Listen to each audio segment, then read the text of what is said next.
is Mr. Impact Wrestling himself, Moose, and you're listening to the Irish Whip. Hookers? Hookers and Coke? Hookers and Coke, man. You're the only pro wrestler I know that wants to do this shit in the morning. Yeti, you're a f***ing moron. Put it this way, I think Sami Callihan might as well just change his name to Invader I 1. want to know why. Like, he can dodge any question. Like, I'll tell anyone that. You can tell me but I'm going to ask specific questions. Promotional consideration paid for by the following. WrestlingNewsSource.com. All the rest of you yahoos are out there dilly-dillying, you little wankers. We're actually receiving real wrestling news. This is Brett screwed Brett. Who are you to doubt El Dandy? Because this guy's a serious professional. Brett screwed Brett. Hold 2, arm bar. Hey, get a nice shot of the brand new Mr. and Mrs. Hunter Hearst Helmsley. I hate you. I hate you. I hate your hat. I hate your t-shirts. I hate your wristbands. I hate your shoes. I hate your music. I hate the C Nation. I hate everything that you stand for. Sodas rule. Yeah, they do.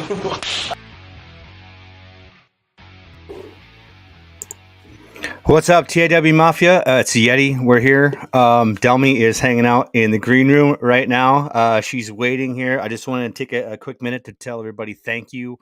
I'm super excited that things worked out the way that it did. When I reached out to Delmi, I had no idea that she had just signed her deal with MLW, and we've been a huge fan from Beyond, Limitless, Shimmer, and now her own promotion, Grind. So without further ado, let's bring Delmi in. How are you tonight? And thank you so much for taking the time.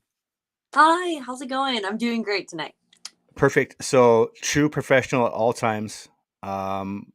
We just try to make this as much as we can about you, who you are, and the talent, because that's what we do, and we've been doing it for a decade. So take a minute for our listeners that don't know who you are, which happens. Like, it's just you're working it, you're doing it.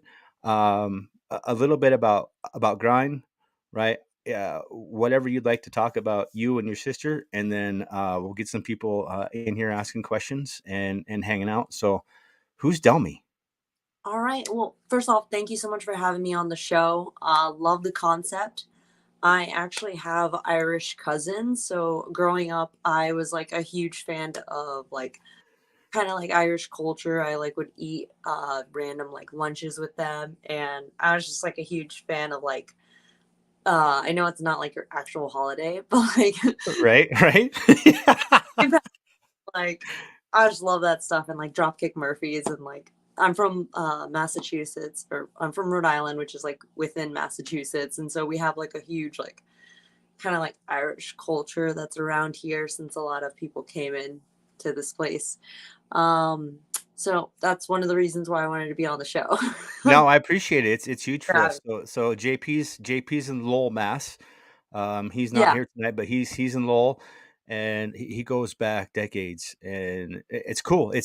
We take great pride in the fact that we're Irish, as you probably obviously know, and I love that people embrace the culture. It's not just the alcohol, right? It's the food. No, not just the people. It's the people, and it's hard to explain to somebody how we love people that love us, and we're friendly until you're not friendly to us. Yeah, as are Mexicans. So like, right. So MLW, I had no idea. Like, when I saw that, it was the same day that you replied. I saw that, and I was like, hot damn, like, this is perfect. What? Yeah. How long did it take? I mean, what was if you can talk about the process, you don't have to get specific, but as far as the process, what was the process of MLW? Did they reach out to you? How did that work? So it seems like it was a fast process because everyone just sees like the announcement. And for some people, it might seem like it's like out of the blue that I've been offered a contract, which is insane to say that I'm like an actual like pro wrestler now after like, you know, that's always like the goal that everyone has. But in reality, like back in 2020 when me and Ashley had worked for them and gotten to wrestle for the company, it was kind of an idea that they wanted to start building their women's division. And so we weren't sure how in depth they wanted to do that. They had signed talent, but there wasn't really like women signed under their company. And they had women who like they would go back to, like Katrina was used a lot from like Right. Lucha. So she was someone who like you would assume probably had a contract, but there wasn't like in ring women talent yet. And so they've been kind of trying to get the ball running with this women's division. It's really hard because for them, they could bring someone in and then they could get taken into Impact or taken Right. to AEW or taken to like, there's all these companies who are like trying to build their own rosters, and it's a lot. Right. um, You hit on it. I've been fortunate to the lens that my pro wrestling lens is 80s, mhm. right? And it evolved into ECW. So the way I look at pro wrestling is AEW, it fits that lens for me. It fits the Attitude Era, it fits ECW, it fits all of that. The WWE product is totally different now. Yeah. And for me, the way MLW, NWA, Impact, all of this stuff, that's where we eat, sleep, and breathe, because that's where we get the wrestling, we get the storylines, like we get all of that, but we Mhm. actually get the talent in the ring, telling the stories and doing it the way that my lens that I have perceived it. Do you have that creative freedom in MLW, or how does that work for you?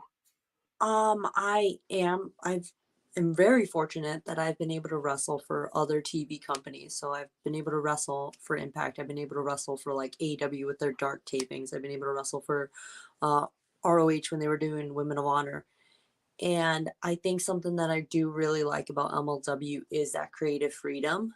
Um, Back when Prazak was helping, even then he was very like, go out there, have a match, knock it out of the park.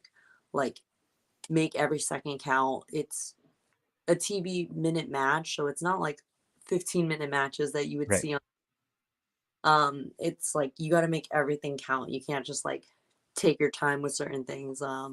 You can let things register, but it does feel like they want you to go out there and hit your greatest hits, which if you go back and you see some other stuff, like maybe like back in the Carney days, like you would see like grab a hold, like you're doing too much out there, versus that MLW, they're like, that was cool, like, yeah, that's awesome. Like they encourage you to do more with your TV time, which is great because it's like, yeah, that's my time that I have in the ring.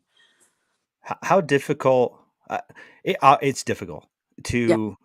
to get in the ring with somebody that you've never been in the ring before with, and you're basically you're writing a script. You're the director, you're the producer, the actor, you're everything in that. Do you feel like it's going to be easier in MLW, or is it going to be just as difficult? Honestly, it depends on who you end up getting paired with. I have a bunch of women who I enjoy wrestling. I don't have too many people off the top of my head who I just like know I wouldn't want to get in the ring with. Right. You don't have to drop any names. We're not here to do that. I would never put you on that spot. But I do think like the women who do come in for the bigger stages like that, they are all have like the right mindset. Right. Maybe that could happen on like a lower show that like I do like on like a local promotion. But like anytime I go to a place where it's like, this is a big stage, it feels like I do get paired with people who are just as hungry as me or who have been there before and like can like then lead me. Right. Kind of take the reins on that. I don't really have too many bad experiences whenever I do get moments in front of a bigger stage. Actually, I got to work with Max the Impaler for Women of Honor, and they were super under the impression that we would do more. And like the script that we had kind of was like size difference. And Right. so it was kind of bummed, like, oh, I wanted you to do this and like this because you can physically do things. And it's like, yeah, but like that was cool seeing like them be so open to wanting to take offense for me. No, Nice. they were being put as this like monster in the company. My friend Mr. Chaos is here. He's gonna jump in and ask us some. So we're gonna go back and forth. Mr. Mike Farrell, Delmi Exo from MLW. Yes, yes. It feels nice to say that because I can't tell you how many times that I bump on IWTV, and whether it was Limitless or Beyond, or I'd go and watch some Shimmer. Yeah. How you've probably been asked this a million times, and I always try to ask things a different way. Like, when did you and your sister have the conversation that we're gonna do this and we're gonna do it together? So I think since we were like little, we would always play like WWE video games and we always tagged because I wasn't good at video games yet. There's like 7-year difference between me and my Yet. sister. So like I'm still not good at video games, but like she had to like play with me because if we just played fighting against each other, it just wasn't fair and like we knew the outcome every time. So we would always tag against the computers. And I think just like growing up in that mindset, we just did that and we just always did everything together, even though there was such a huge age gap. And then when she decided she wanted to start training, I went with her actually to her first training day. And when the coach was like, "Oh, are you also signing up?" I was like, "Yeah." So you just did it right there. Yeah. I wasn't When, even really like start practicing. I was like in like random like sweats and hoodies. I didn't really have like wrestling shoes on, so I was not prepared. Didn't have knee pads. I was just like, yeah. so I kind of want to touch because I'm a huge fan of a lot of the promotions that are out there right now that are lower down in the tier. Okay. I like to ask this question. They're not really questions. I like to mention names, Mhm. and you can pass whenever you want. You don't have to answer these. Like this is your show, right? Yeah. But I want to drop a couple of names, and then if you can talk a little bit about that person. Is that cool? Yeah, that's fine. Randy Carver. Okay. What is it? What is he? I mean, we got a chance to interview him 2 years ago, and for me, I call him Little Paul Lee. For me, he's like a little Paul Heyman. Um, what has been your perception when you've worked for Limitless, and what's it been like when you've had the opportunity to do it? I love Limitless. Limitless was a place that I thought I would never get to wrestle for. And so having a few matches there and like he's one of those people who is really hard to read. And so it's kind of like this uncle that you just want them to like give you approval. And there was one match I had with Masha, and I had just started doing the God Queen, which is like my moniker that I have now, and I like embrace. And so I remember like being really tense in the back because I was like nervous, and I knew we had put together something really good, but it was the first time that like I was going to be in front of him as a singles wrestler. And so I remember coming back from the curtain and him just like walking by and fist bumping me and being like, good shit. And like he's a man of few words, very yes, few words. So very, was the match with Masha, was that the chain match? it wasn't the chain match, but Okay. because a good match then, he then like gave us the opportunity to do like the grudge match and the chain match. Was the spit in Masha's face talked about prior to, or was that reactionary? That was dumb. Would if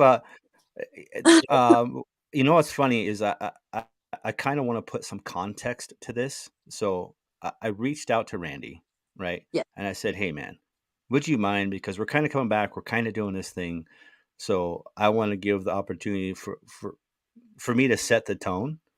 So I'm gonna play something here real quick, right? And I just kind of want to get your reaction out of that. Is that cool? Yeah. We're gonna see if this works. Are you ready? Mm-hmm. We hope it does. Anything that happens between that bell is going to be legal. Oh, boy. He needs to try her best to hit as hard as Masha. Or be craftier. And there's a chance she could be. And there it is. Jane in play, folks. There it is. You can't imagine. Yeah, she has nowhere to go. Oh, Hawks one right in her face. Oh, boy. Oh, but Yarman's rallying behind Delmi. Apparently. That moment is input pull. Masha. Baptized in blood. Masha coming in high. Very nicely done. Delmi out of the way. Now what's he got planned here? Drops her with a back suplex. Gonna hook her up across the mouth. Into the buckle. You gotta defeat your opponent. You can't wait for her to pass out this game. You gotta pin her. You can pull a little bit. What is this? Northern Lights bomb on the chair. No give. No give. Perhaps.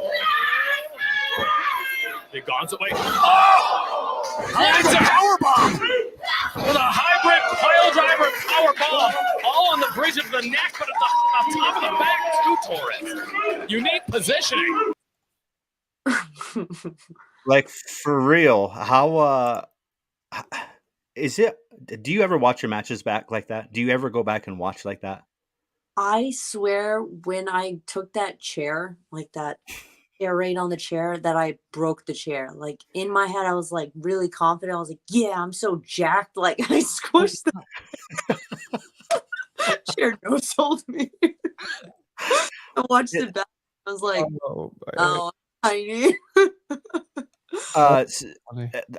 I picked that match because we had Masha on the show as well.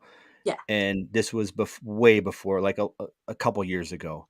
And her struggle, how she got here, and I think it's really cool when there's two individuals like you and herself, where when they're telling that story, they're telling their story, and the looks on your face are genuine. Those are not anything that I think. Mike, we were talking earlier about the lens that we look through. Like when I have the opportunity to like, we look for people like Delmi all over the place, because for me, you can work your entire life and never get it, and some people can just have it, and when I say have it, like the ability to tell the story in a ring that allows the people that are watching to buy into it, and I get the buy-in every time. And that match for me was the one where I was like, I had to ask, like, if the spit was planned, and you said no, that was a bad decision, right? Oh no, it was gum. Oh, it was gum. Okay, good, but still, same thing, right? She wanted me to do the spit, but I was like, like I might be dry mouth, so can I use gum? I had gum in my mouth during that, so that way, like the fans could see, and they did see. Because if I had to spit, yeah, that would have been embarrassing. Just right now. Dust. Mike, did you get educated on Delmi today? I know you have some questions. I was watching the Sea Stars versus Twisted Sisters from Mission Pro. Nice. Thunder Rosa and Holiday. Oh, that was years ago. Yeah, it was like I only thought about that 4 years ago. The chops just. Oh yeah, I'm telling you, Holiday, Thunder Rosa, that team is insanity. What is it like working with Thunder Rosa? Somebody who's, I don't want to say, she's one of the women that's really pushing women's wrestling to the forefront right now. So working with her and Holiday in the ring, how was that for you coming up as a woman? I think it was at a time where me and Ashley were still young as a tag team, and women's wrestling was, the whole like Divas revolution had happened at this point, but there was still like a formula that girls matches were allowed to have, it felt like. And so that was one of the first few matches I got where we learned how to slug. Like we learned how to just go and like hit hard, because during me and Ashley's time growing into the business, if you hit hard and you were a girl and you hit another girl hard, it was a big issue backstage. It was, you're unsafe, you know, like all this drama. And so like getting in the ring with them and like them being like giving it right back and then asking to receive it with that much intention. Like we're hitting safe, like everything is safe. But because our frames are so small, we have to like put some more intention into it. Otherwise, it's not going to look as good as like the guys throwing TV clotheslines. Like we have to be bigger, unfortunately. But like that match really like raised the bar for us, and then it like gave us confidence in like our striking. And like if someone complained, it's like, grow up, you got in the ring. Like Yeah. I mean, it's got to be cool at this point to be in MLW. Congratulations, by the way. Thank you. And then have, you know, Shimmer experience. Shimmer to me is one of those promotions that I don't think gets enough eyes on it, nearly enough. But how do you think having that Shimmer experience is going to help you in MLW? Shimmer was one of the few places where you could work snug.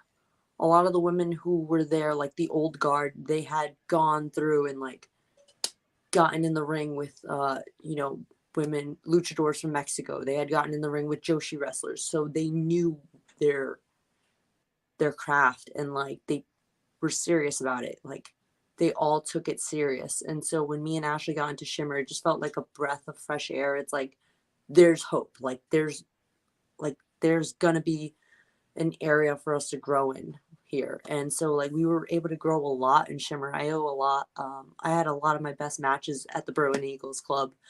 It is sad that like right now we're in this gray area. I don't want to say it's gone, but it almost feels like if there isn't a way for it to get like put on the internet, it could be forgotten. It could be left behind with like all the new women's wrestling promotions that are like popping in and around and like trying to bring the same energy that Shimmer held on to for so long. Do you bring that? I think a really valid point. Do you think it's hard? Like you're trying to do this in MLW. Like you're the one, right? You're the one that pretty much Court, Taya, like you're the first, I guess technically, correct me if I'm wrong, like you're the first signee for what they're considering the women's division and wanting to add more talent to. How difficult is it knowing that there's so many promotions out there and so much competition is that a weight? Like, is that a weight on your shoulders? I don't think it's necessarily a weight in a bad way. If anything, I think it just makes me like want to step up and want to bring what we're bringing to the table that much more harder. Like, I can't take it easy on a show day for MLW. I don't take it easy on a grind day, and I don't even get paid for those days because I'm the one running the show.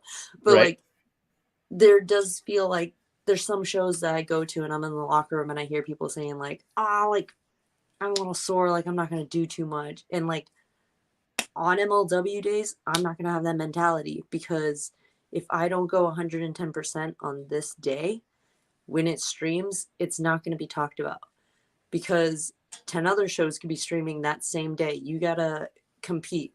And that's how it is on the indies now. I mean, Wrestling Open, they're on every Thursday on IWTV. But if a show decides to stream on that Thursday, the locker room meeting is, we have to go that much harder, because people could switch the channel right now. Yeah, absolutely. Grind, like you're expanding, you're doing a lot of stuff. How much is on your plate, right? And how difficult is it to juggle all of that? Well, I'm gonna find out. I actually started off the beginning of this year, and I didn't feel like I was going to do a lot. I hadn't had an idea about working with MLW yet. There was talks of dates bringing me in, but it wasn't a contract offered at all yet. And so I had like put up a goal, and I was like, oh, I want to wrestle 100 matches because that would be something easy. I've done it before, but I've never counted. I was just like, oh, I'll do that, and I'll go back into bodybuilding, which I was able to compete in 2019, and I haven't since the pandemic.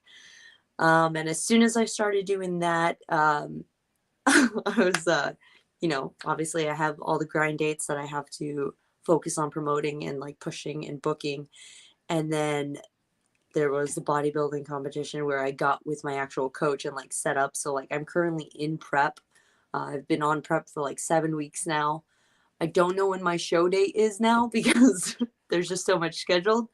But hopefully, fingers crossed. I do have something planned for August that's going to be, knock on wood, something international.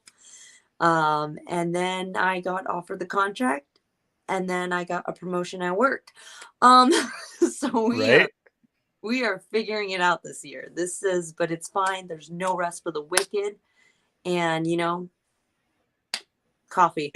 It's the hustle and the grind, right? It's the grind. You've Yes. got you got the shoot stuff, and then you have you can't really call it your life, but you're chasing your dream. And I think that's what I admire the most is that you're chasing it the way you want to do it. And like starting a promotion is a huge feat. There's no ifs, ands, or buts about that. There's so many logistics. I'm not trying to scare you, right? Yeah. There's so many logistics that go into that. It takes true commitment. And I, as a fan, like really appreciate that because it gives more opportunity for more talent, for more eyes on, and just more fun for people like Mike and I to just kind of sit back and enjoy it. And so if there's anything that we can do to help grind out, just let us know. Like send it to Wrestling News Source. So I'll pop it on there. So Ashley, sister, you guys are very close. Like I mean, I can't even, from what I've been able to read and ascertain, do you guys talk like every day? And when you have questions, do you run things by her? Not as much now. I think we do talk like almost every other day, but it's never really about wrestling. It's usually about like other things like just like her life, things that she's doing, like up to date, like, oh, I did this today. Oh, I bought this, like simple things like that.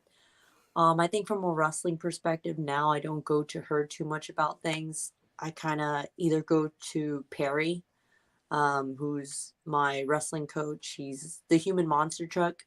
That's his Right. gimmick. Right.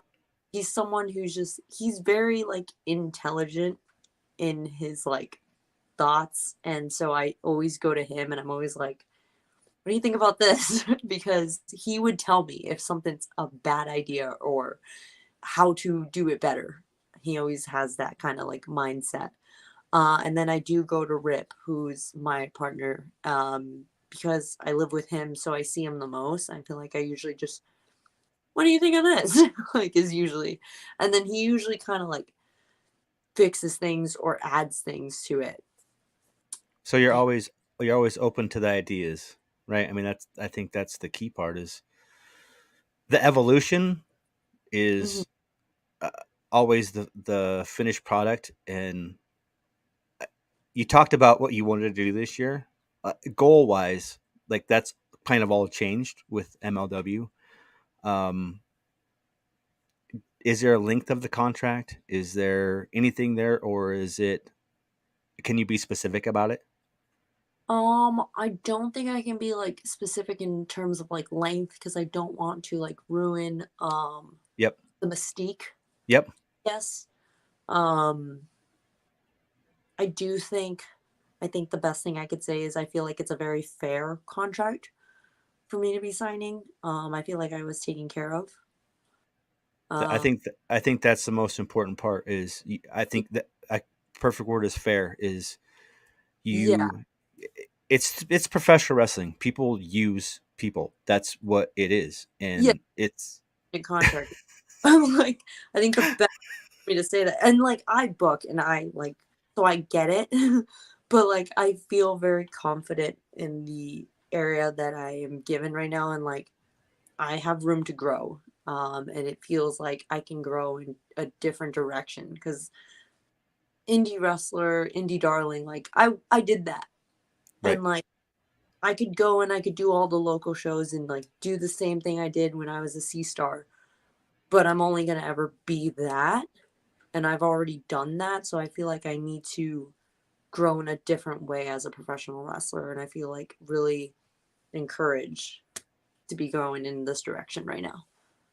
I feel like you're doing it the right way. You're on the edge of feeling like you're pushing yourself too much, but feeling like you can still do it at the same time. I really feel like in life you have to live on that edge if you want to be the best or be successful at something. So like, I admire you for doing that and like taking it that just taking the bull by the horns and seeing where it goes. Yeah, thank you. I feel really good going into this year. Last year was very rough. It was a very rough year. But this year it just feels like everything's like written out and I just have to do it. Mike and I talked a little bit. COVID messed us up. Like COVID messed a lot of people up. Not just like physically, but like just the emotionally being secluded, not being able to see people and go and do things, and just I think if for me, I think I'm just finally getting out of that to where I Yeah. feel like I can go places and do things. Do, do you feel that as well? Not just personally, but in the business that you're in. Yes. So the job that I had, I got a job from COVID like in November 2020. And like I just felt like I was like in like a gray area. I love the job that I'm in, but it did encourage me to wear sweats. Like I could be comfy at work. And so I haven't been like wearing like real clothes. Like one, I'm wearing sweats there, like, loungewear. And then I go to work out and train. I'm in sweats. And then I go to wrestling shows and I'd be in sweats because I'm in a car. So why dress up? And I just now started like, oh, I should do my hair. Like, oh, I should wear makeup to work. Oh, I should like wear clothes like an adult. Like, and like, I'm just wearing jeans, but like, I'll put on like boots that I haven't worn in 2 years. And it's like, oh my God, like, I should wear clothes. Like, I need to Right. like get back into it because and a lot of my friends and my coworkers are saying that too, where they're like, I don't even know what I dress like anymore. Like, they don't know, not that they don't know who they are, but they don't know what their like appearance is supposed to be. And so Right. like now figuring that out too, and it's like it's kind of fun because there's just so much clothes I had like packed away that like I wasn't using. I was like, whoa, look at this new top. Farrell, how did you fare, man, through COVID? Like what's been cause we talked about it last night, but I mean it was a struggle. Yeah, it was definitely a struggle. I'm super lucky because I have my kids and my wife, and I started my podcast during COVID, so I had all of that to keep me busy. Mhm. But like, I think too, to kind of touch on a point, like I think businesses are kind of starting to realize that what you dress like doesn't necessarily affect your performance at work. And Yeah. so, and like my kids' teachers have piercings and tattoos now, which I think is dope because who gives a shit? Like it doesn't affect anybody. So I think with the comfortable clothes, coming out of COVID, I think everybody was like, okay, what the fuck am I supposed to dress like? But businesses are also like, okay, we can't ever fucking expect these people to go back to complete formal wear again because it's been 2 years and they've been in sweats or shorts and wife beaters. Like you just can't expect them to put on a tie anymore. It's Yeah. pretty bad. Like I wore a sweater, like a knitted sweater and jeans, and like my coworkers were like, "Why are you all dressed up?" And I was like, well, Fancy, yep. like basically what a hoodie does for you. Like, Yeah, you put on a pair of jeans and a hoodie and people think you're dressing up now. Dude, yeah. I legit I just left a job where I had to wear slacks and Stacey Adams and a tie and a button-up shirt and a lab coat and all of it. And I did it for about a month, and I quit the job, and I was like, I am never wearing this bullshit ever the fuck again. I'm almost 40 years old, and I do not want to ever have to tie a tie if it's not on a date with my wife ever again. Then you shouldn't have to. You know what I appreciate the most about what you said right there is me being an early childhood professional and educator that is all tatted up, right? And I wear my pro wrestling shirts to school. 3, 4, and 5-year-olds don't give two shits. Like they don't care. They're more like, oh, that's cool, the artwork, all of that, right? Yeah. It's to me, it's such a validating thing to know that we get to be who we want to be, and now, Delmy, you get a chance to really tell that story to a bigger audience. Yeah. Did it's just so because I'm just in awe that MLW is on Reels now, Yeah. and It's a good deal for the company and like all the talent who've like worked hard to like build this brand and build this company. what are you really looking most forward to? Not just with Grind, I mean, because you know that's it's happening, but also with Mhm. MLW. What are you most looking forward to with this opportunity? I just want to get like the women's division talked about. I want it to seem like a regular roster there and like see more storylines for women. I feel like not a lot of promotions do storylines for women that are like long drawn out. Like we saw how great like Sammy and Roman Reigns was. Like Yeah, why for women? And like with me and Ashley with the Sea Stars, we always came across like the issue with like booking women's tag teams, how like no one knows what to do with them. They're always like, "Oh, we'll have you guys tag this match, and then next match you'll break up," and it's like, why? So it's just like I would just love for something to be written out well enough, and like I do think it might be like the fact that like there might not be enough dedication from like two individuals in like some companies, but hopefully with me being signed under the contract and like I am committed to all their dates for the year, like we can actually do something and like make good TV because that's what it is at the end of the day. It's good entertainment. It's good TV, you know. do you feel like there is saturation there? I mean, it's the market is really saturated. Do you feel like how much time? I guess to not really feel it, how much time do you think it's really going to take, or does it depend on really um, the other individuals you're able to kind of? They used to call them fly-in people, but you talked about not having to bring in Impact or AEW. Like I don't necessarily think you call them fly-in, but how long do you think it's going to take to get to that point to where you can start telling those stories, or can you do that now? Um, at least for Grind, we do have something planned for this year with the women. Part of that issue was that we did not have all of our dates set up for the year last year. Like we were kind of doing like a show booked out 2 months before. And by the time we would reach out to women talent, like they were already booked. So I'm guessing for MLW, they might have like a skeleton of what they want to do, seeing as they might have individuals already booked in, and they might bring in like talent locally, you know, to fill in some gaps here and there. Um, but I would say like within like a year, they might tell Yeah. something.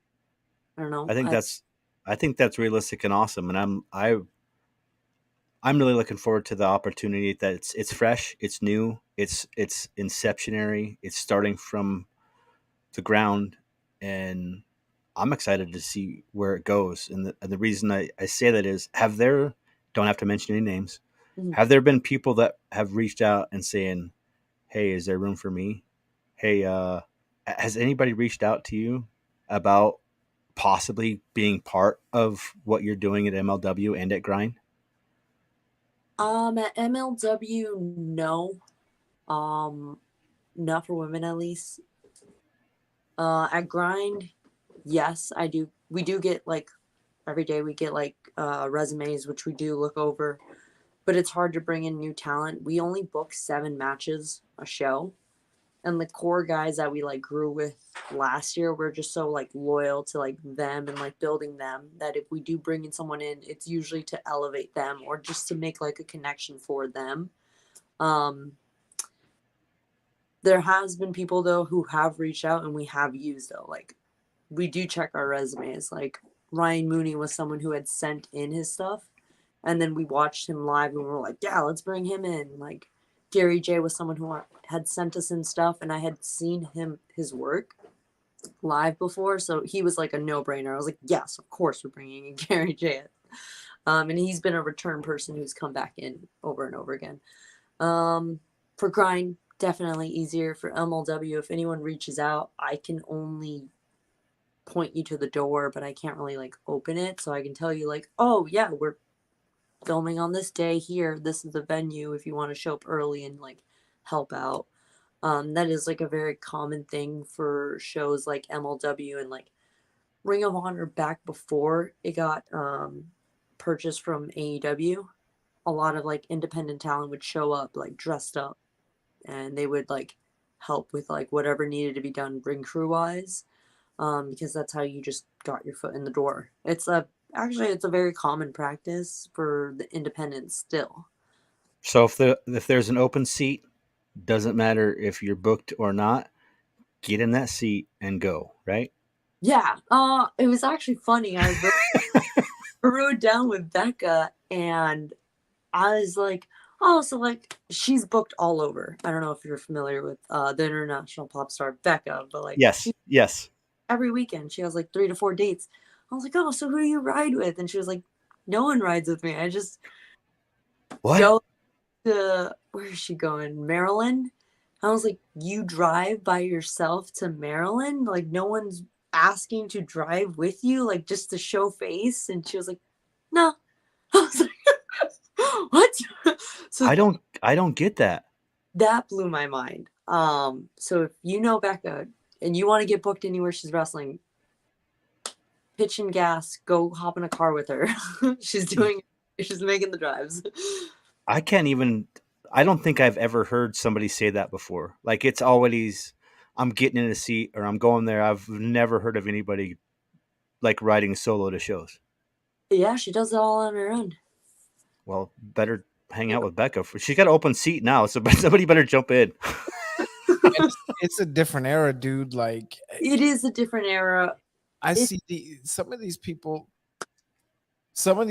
like I don't know. I've been lucky enough as a fan, but having my podcast to get invited to go early into shows and kind of behind the scenes of some local shows here in San Antonio. And I've been a fan long enough and I've watched enough documentaries and I've interviewed enough wrestlers that there used to be a certain protocol. Like when you approach the person with more experience and you ask for the advice and you introduce yourself, and there was a certain level of respect that it seems just from being behind the scenes at a couple of shows is kind of going away.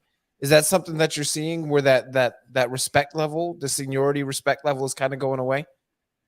It is. I don't think it's out of like spite. I think it's more so just out of ignorance. Is like no one's telling people to do these things, and if they're not educated on it, like you only know what you know. Yeah. So if someone's not telling you like before the show, like, hey, make sure you go around the locker room and shake everyone's hand, how are you gonna know to do that? Like, I'm an introvert. If no one told me to do that when I first started wrestling, I would have stayed in the corner out of everyone's way, thinking that's polite, versus going out of my way to bother the vet who seems annoyed now that I'm bothering him, God forbid, to shake because I was told to. So it's interesting. I don't know. I would like to assume the best in people, so I assume that it's because they're not taught that. That sucks. I mean, that sucks. I'm not fortunate enough because I live in Montana. I'm up here in Yellowstone. That's where I live. I don't get the opportunity to go see a show ever, like Yeah. ever. So if anybody wants to come out here and start a promotion, like this is prime real estate out here because there's nothing. So all of my information is from people that we get a chance to meet, and some of the most valuable information that I've ever been able to me, a layman, the guy that's never anywhere, is you get in that seat, you take the ride, you ask what you can do, you ask what else you can do, you take tickets at the door, you break down, you shake everybody's hand in the locker room, and if you have a match, you ask for feedback. Like, is that are you both telling me like that's not the norm anymore? Yeah. No. Oh my god, I'm done. I'm out. See ya. I can only tell you what the the wrestlers that I've interviewed and have hung out with have told me is just stuff is changing now. Everybody wants to be equal to everybody, and there's no like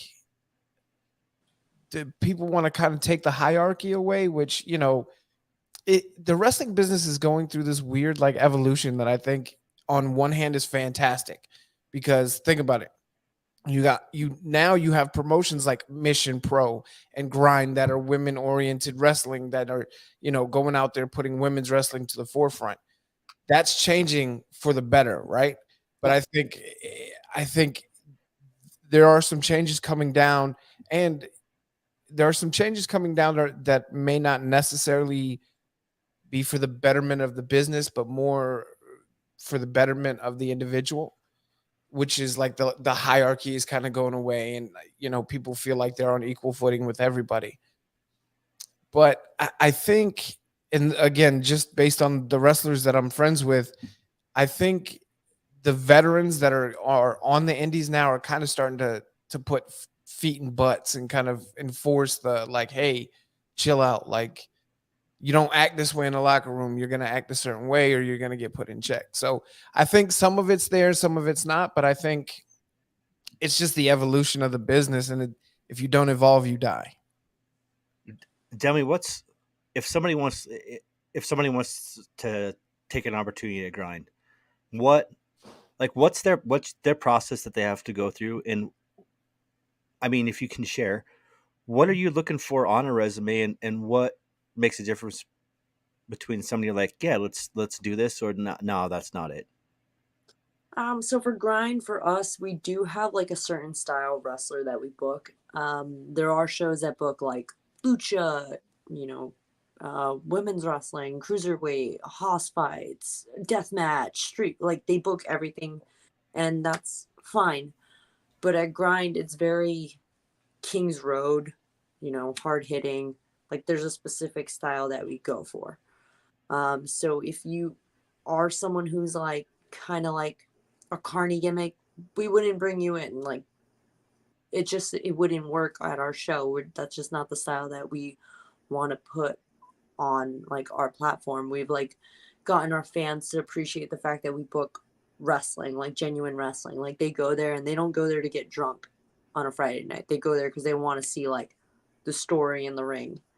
And like similar things like that. Like we could book lucha. Like we have a bunch of cruiserweights who are like very high speed. They're super fast, faster than me. And so like we do like to keep like the high speed and like cruiserweight guys together.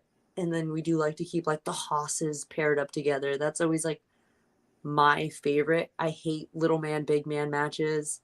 I just think it takes away from like one or the other person in the ring. Unless there's a story or it's a squash match, I just don't really like care for them. And then I do have the benefit of having been in a locker room and like a bunch of locker rooms, so I kind of know who's who. Right.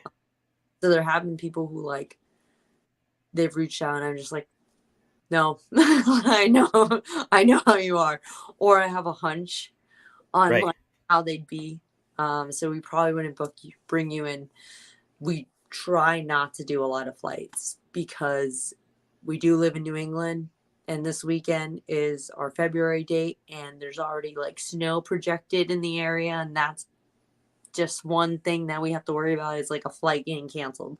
So I am trying to minimize how many flights we bring out because of the fact that like if a flight gets canceled, especially now with like flights being way different post COVID, like they're still not the same as they were back then, and they are still very price high.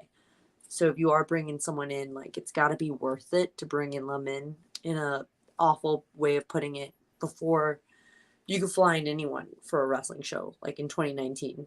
You know, you could take the chance on them. But now it's like you got to be meticulous about who you're bringing in. Are you I don't mean to be, are you looking at running like a school session along with shows like some individuals do, like hey come in like to I guess start to acquire newer talent that would be interested in doing that, wants to take the chance?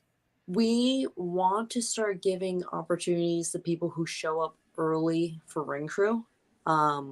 We actually don't get any. Actually, funny that you mentioned this. We don't really get people who show up early to do ring crew. I'm actually the ring crew. I can't. Me, Rip, and Perry are usually the only ones setting up. We do get Kirby, who like he's just a friend of ours. He wrestles for Blitzkrieg Pro. Okay. Sometimes he'll stop by just to watch the show because he's one of our friends and he's just wants to support and he'll help out. We've gotten one kid who's coming from NEPWA, the New England Pro Wrestling Academy. And so like guys like that who like actually genuinely reach out and they're like, hey, like I want to stop by and help. And they don't ask for anything in return. Like that's how you do it. Like he wasn't having matches yet and he was already showing up and doing stuff like that. And so like we want to start having a pre-show where like you do that and it could go like it'll get recorded. It'll go straight to YouTube. It won't go with the stream. But just to give people who do show up that extra rep in front of a live crowd.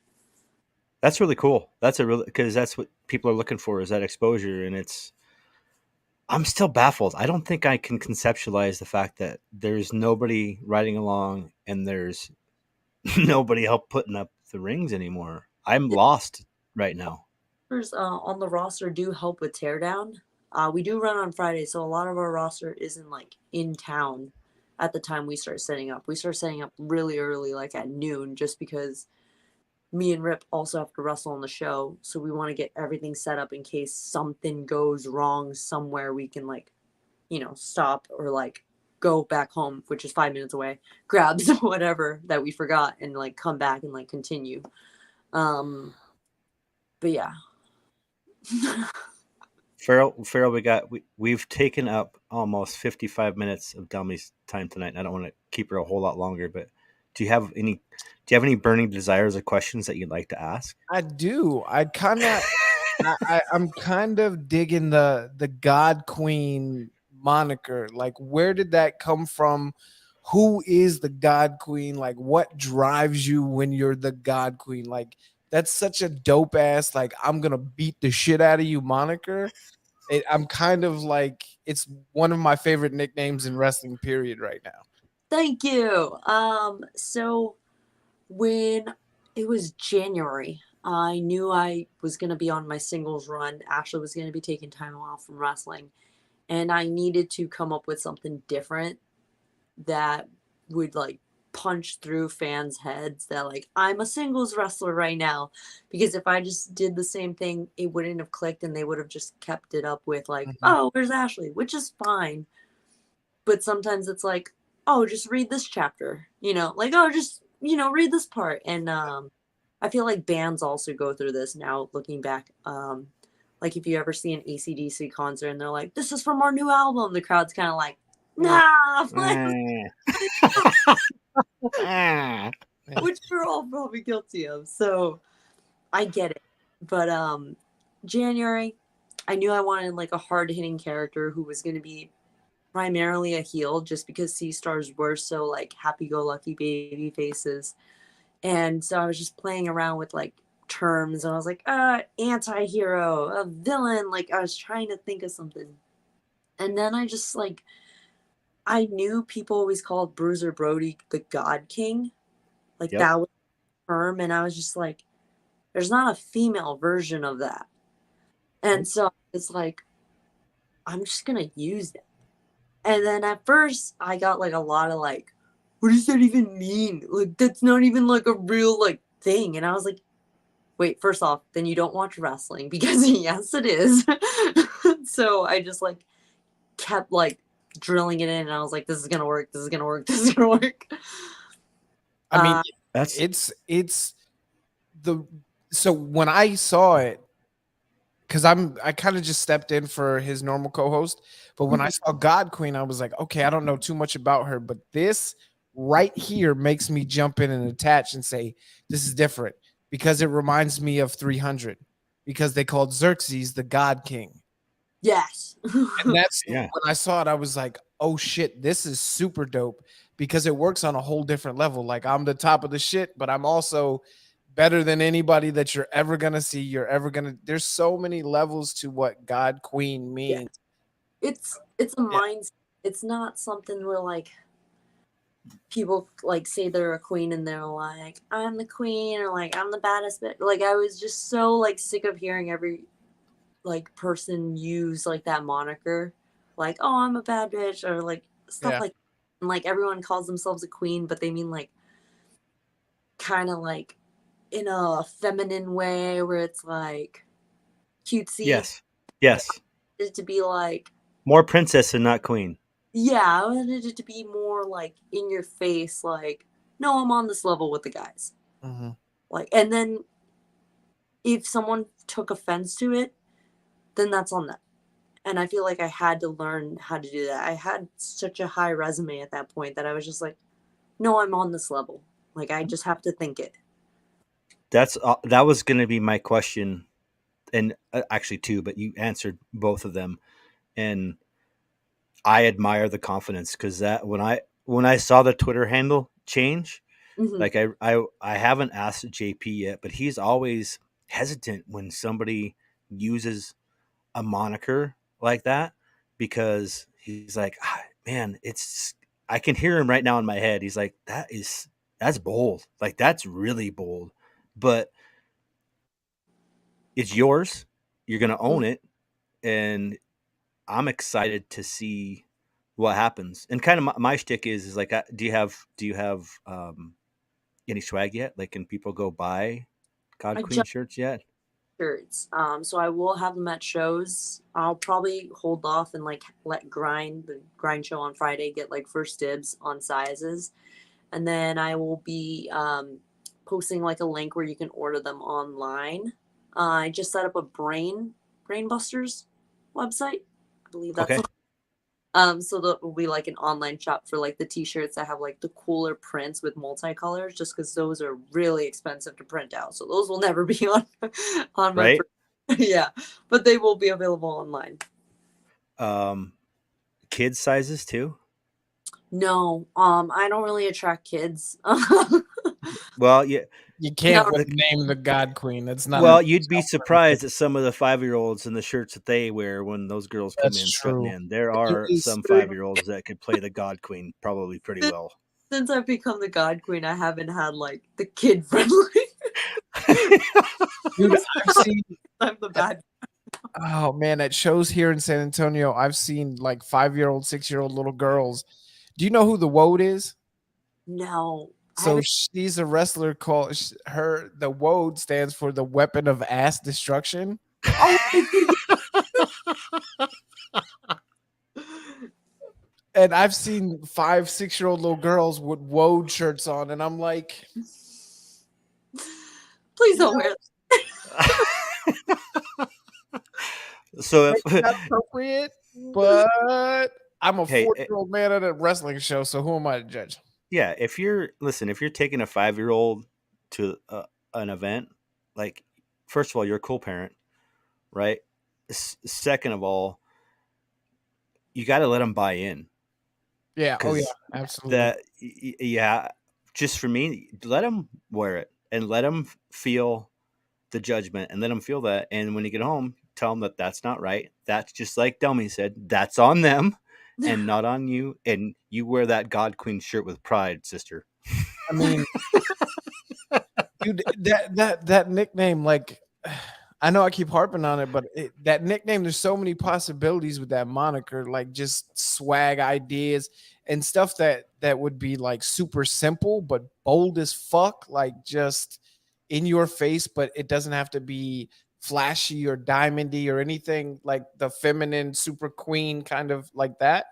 It Mhm. could just be like I don't know, man, just that nickname is so dope because it's endless possibilities. And I'm sorry, I'm a super creative dude, so my wheels are turning. I appreciate it. If you have any that you want to send my way, just kidding. Trust me, I have JD, some ideas. I will absolutely. And our boy JD, JD Hoop. yeah, we'll have to make sure that he reaches out to you because he's phenomenal at what he does, and he's done stuff for Vamp and does a lot of stuff for any podcast that I can think of. So yeah, goddamn, maybe you'll get yourself a nice little God Queen shirt, Mike Farrell. Oh, I don't, man, I'm telling you, I already see that the ideas are turning. I'm gonna get with JD tonight and be like, bro. I can see the smoke coming out of your. So if people want to find you, obviously, I want you to be able to put your handles out there, promote yourself, where they can find you, how they can get a hold of you, where they can buy your stuff, and just how they can support you the easiest and best way so you make the most money. Yeah. So, my handles are all the same for Instagram, Twitter, and TikTok. It's at Delmi Exo, DELMIEXO. And then you can also follow Grind Puro or Pro Wrestling Grind. Grind Puro is the handle. That's PURO. Awesome. Well, I want you to hold on. We're going to end the broadcast, but I want to tell you thank you so much for taking the time.